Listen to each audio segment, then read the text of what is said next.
on each, so then if we have multiple. Oh, hey, it's Phil Ratcliffe with Rebel Financial. Thanks for tuning in again for another one of our great live streams. Today we have Grant Millard here from RevLocal, and we are going to discuss some very important things for almost every business. So thank you so much for being here with us, Grant. Thanks for having me.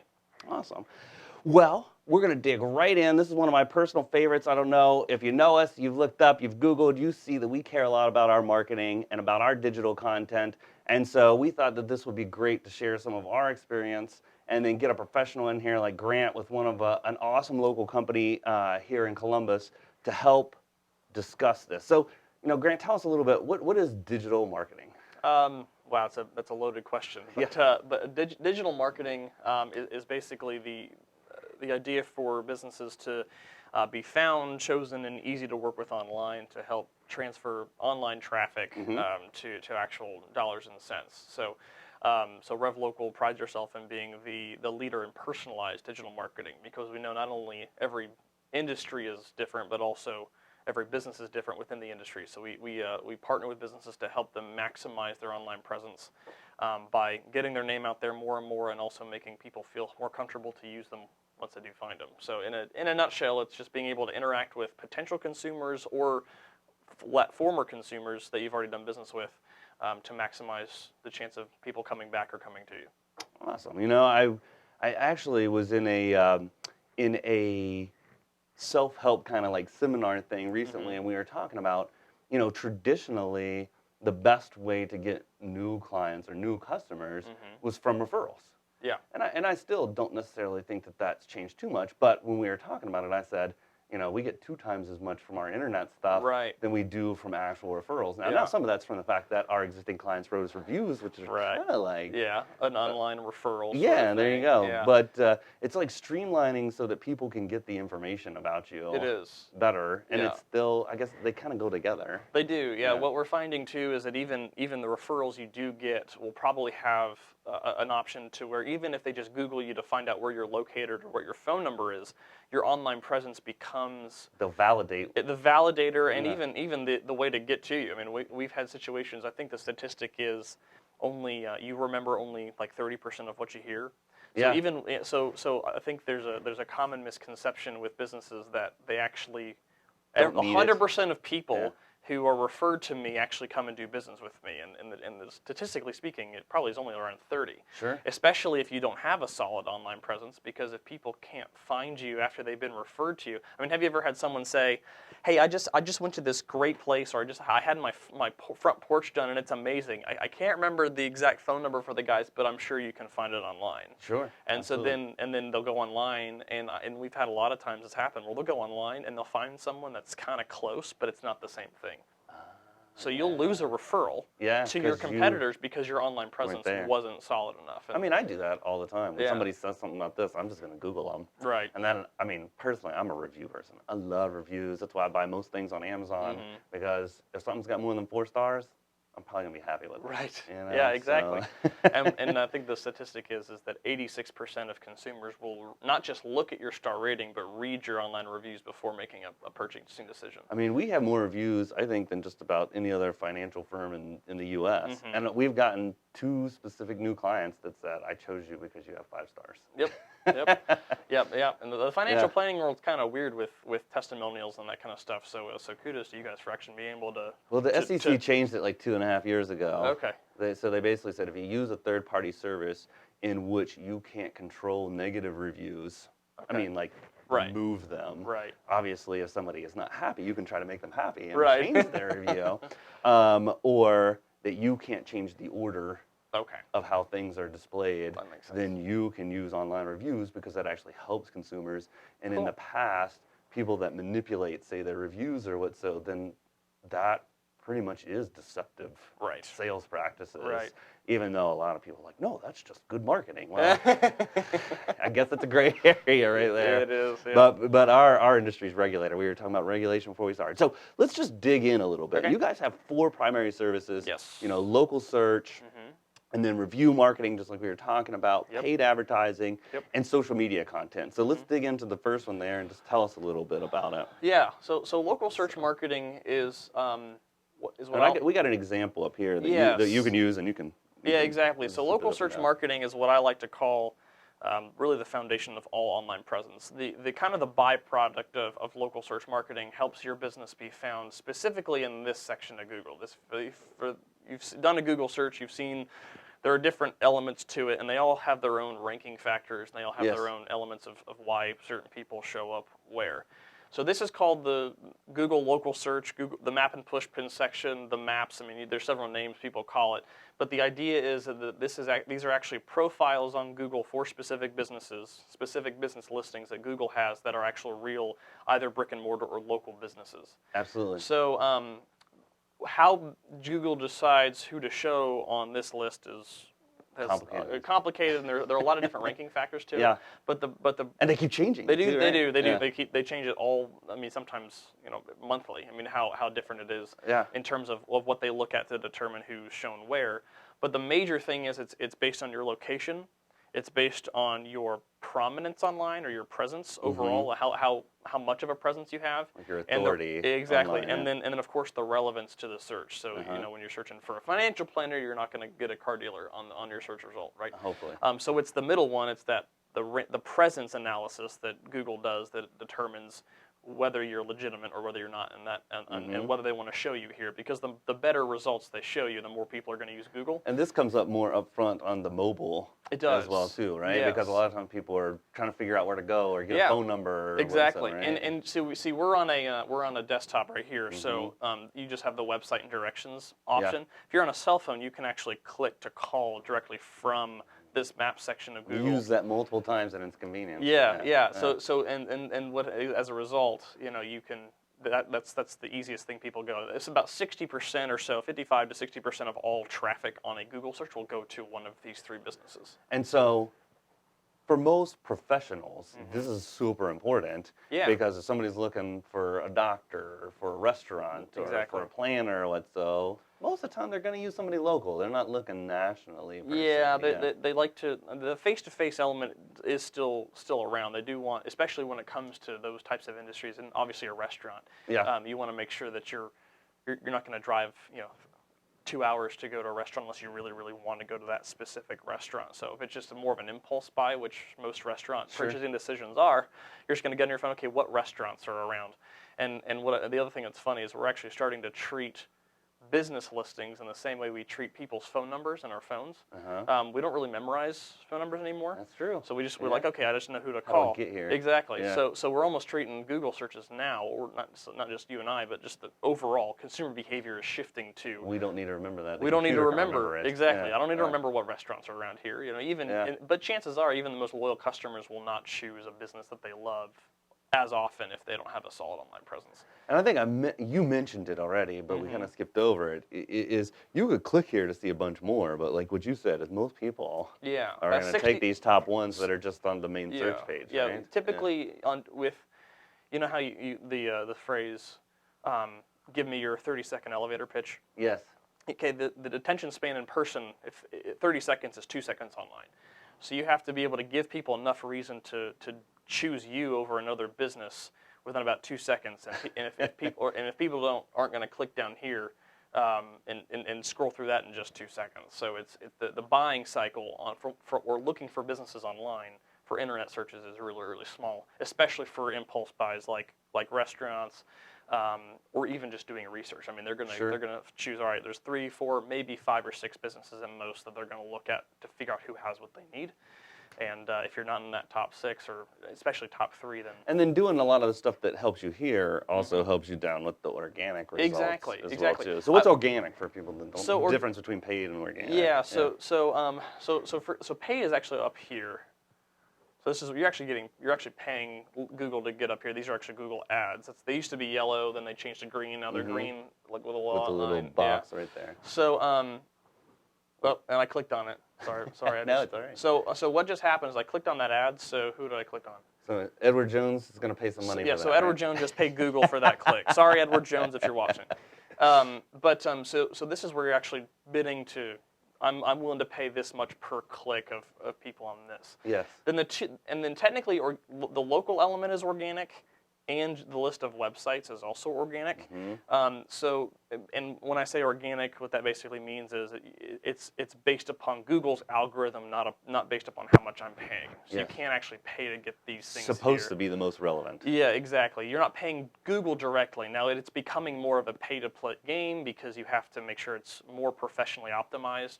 Nowadays, just the way things are going, it's really hard and cumbersome to do it yourself. Especially if there's a lot of competition, then they're going to need someone like you, or be really savvy at it themselves. And if they're probably good at their business, they probably don't have time to be good at your business. Exactly. Yeah, you're 100% right. So what we're finding too is that the local maps and the website rankings are based on two different elements, and they're both two completely different ball games. With your website specifically, that's your classic search engine optimization element. It involves links. It involves getting people to put links to your website. Links to wide, traffic in general, social media platforms. They kind of see how your website is kind of on the map, so to speak, connected to the rest of the internet. And Google kind of creeps on people too to see their behavior on there as well. But they'll look at all sorts of things. They'll look at the grammar on the content of your site. The better the grammar it is, they'll look at whether it's mobile friendly. That's a big thing. That's something they changed in the last year. Right? Yeah, they came out. It was called Mobile-geddon. And they said if your website was not mobile friendly, it was going to be demoted on the rankings.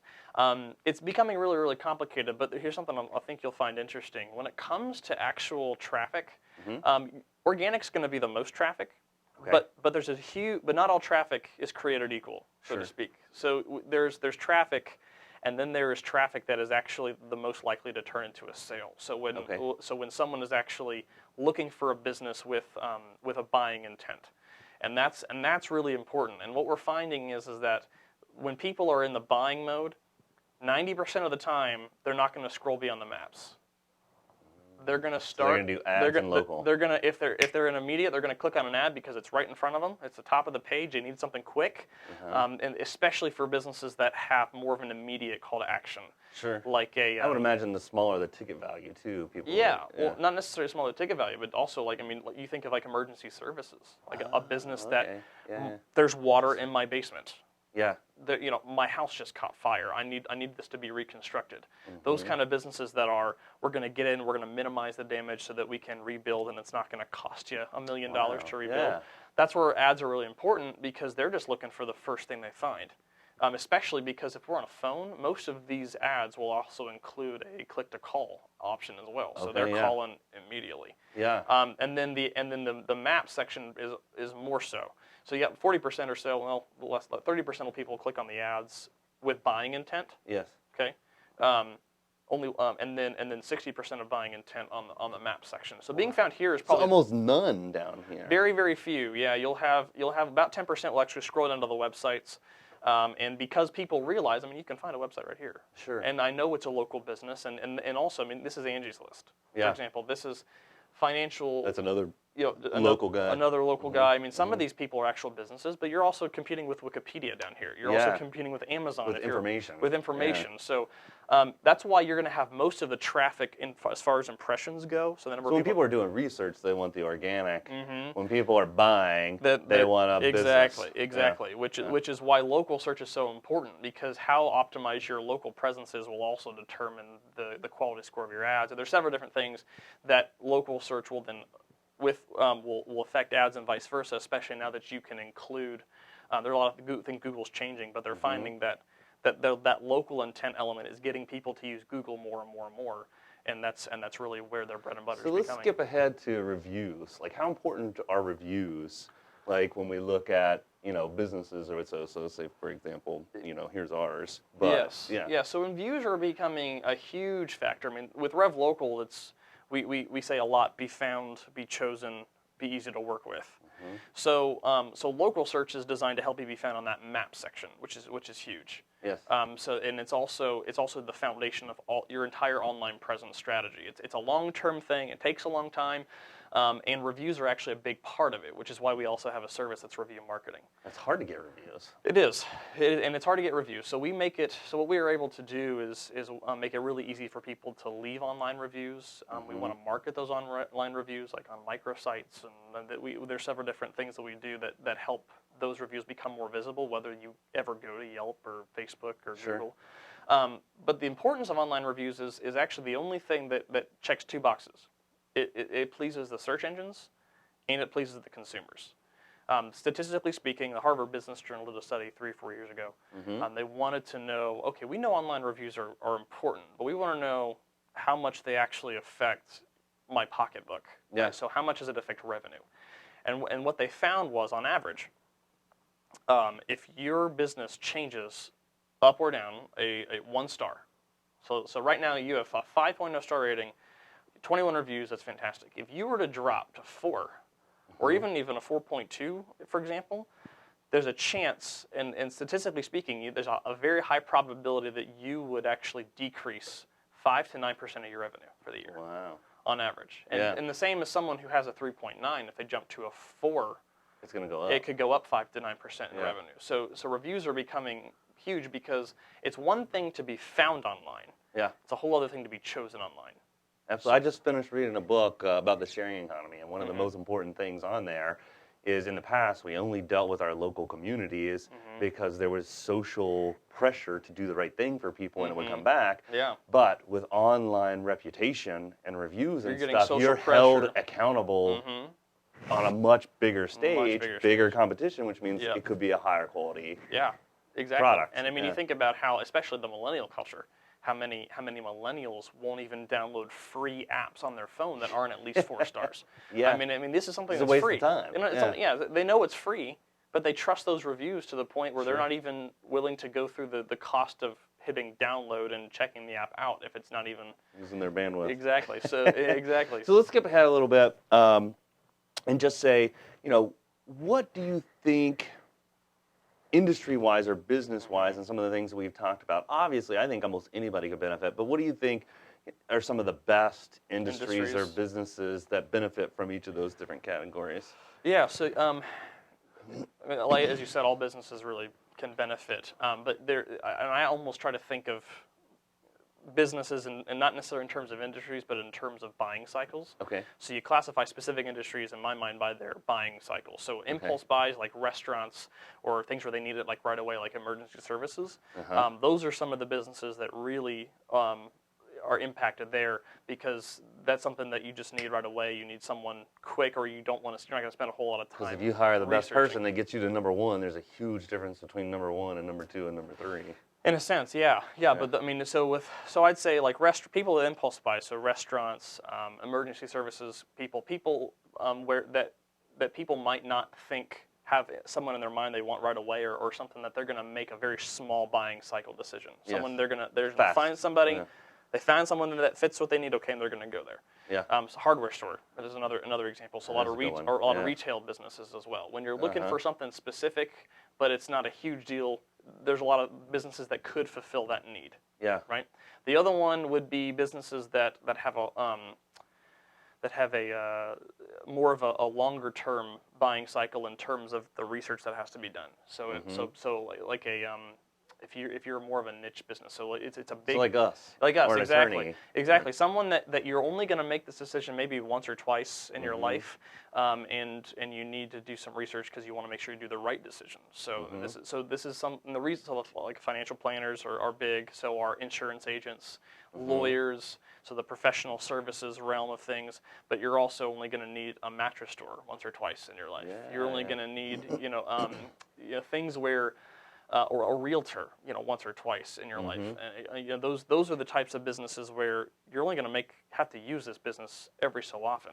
Sure. So let's go from there. And then another big one is people that get a lot of repeat business. But they don't really stray away from that one particular business. So medical is huge.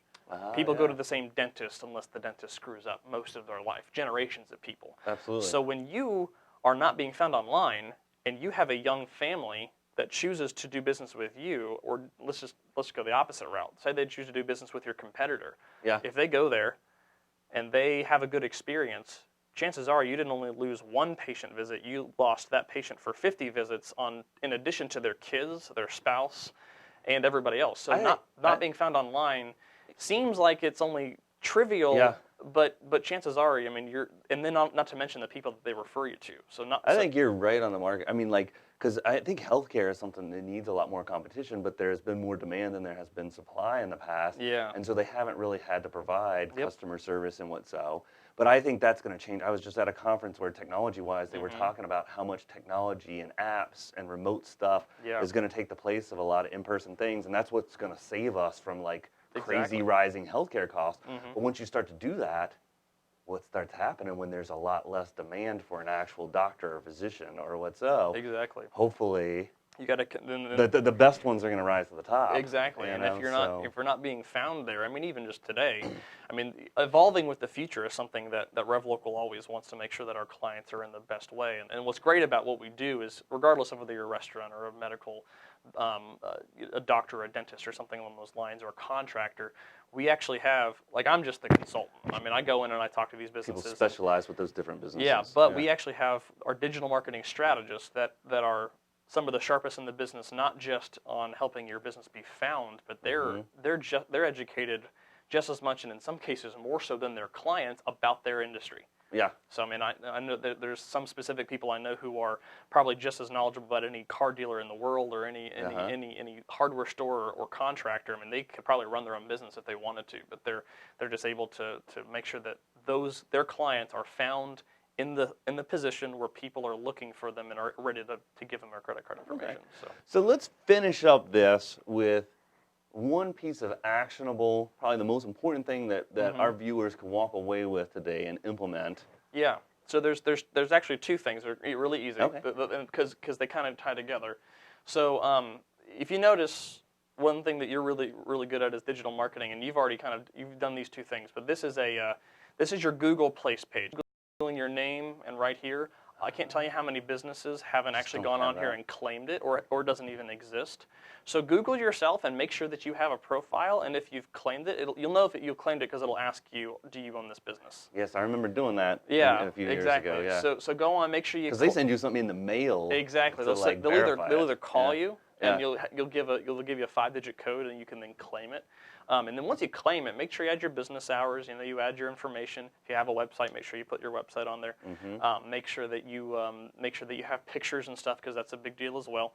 People like pictures and videos. And then once you do that, then I think as you and I have talked so many times about already, start asking every single one of your customers to leave you an online review. That's a big thing, especially now. If you've never looked at your Google Place page. So we're talking about Google Plus. Yes, Google Plus. Yeah. There's not that many people that understand Google Plus. Yeah. Because it just got kind of trounced by Facebook and Exactly. everything. Yeah. Well, here's what's cool. If you don't know whether you have a page like this, go to Google and Google My Business. Yeah. So if those 3 words, Google My Business, the first link that pops up will be a link, and you can actually search for your business. And then if you don't know if you have one, and if you do, it'll be there. If it's not there, then you can actually add your business to Google and do all these things as well, and that will give people the option to leave you online reviews and those kind of things as well. Awesome. So and if you get lost, just if you have any questions, give me a call. Absolutely. I think we put your website and your phone number up there. Exactly.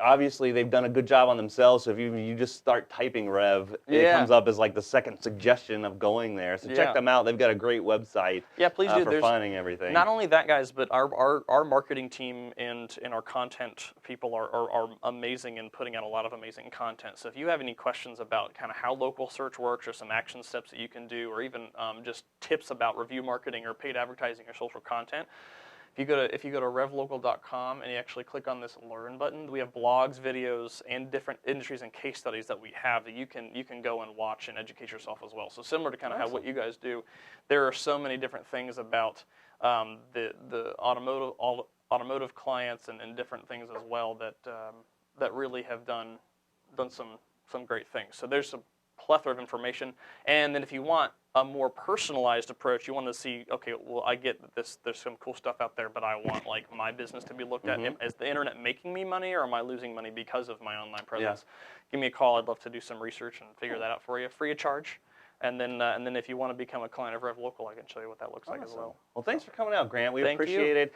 We ran a little bit longer this time, but I think this is a really important subject for most businesses out there, regardless if you're in Columbus or in any of Anywhere the else. other areas Yeah. in the United States or even internationally. Yeah. So join us next week. Next week we actually have Dr. Carol Ventresca coming in for Employment for Seniors. We're going to talk about a really important subject on multiple accounts of how we have a really valuable workforce that could address a lot of the problems and how we are addressing it locally. So thanks again, Grant. Thank you. Thank you guys for joining us. Stay warm out there. And of course, if there's anything we can ever do to help you, let us know. Have a super weekend.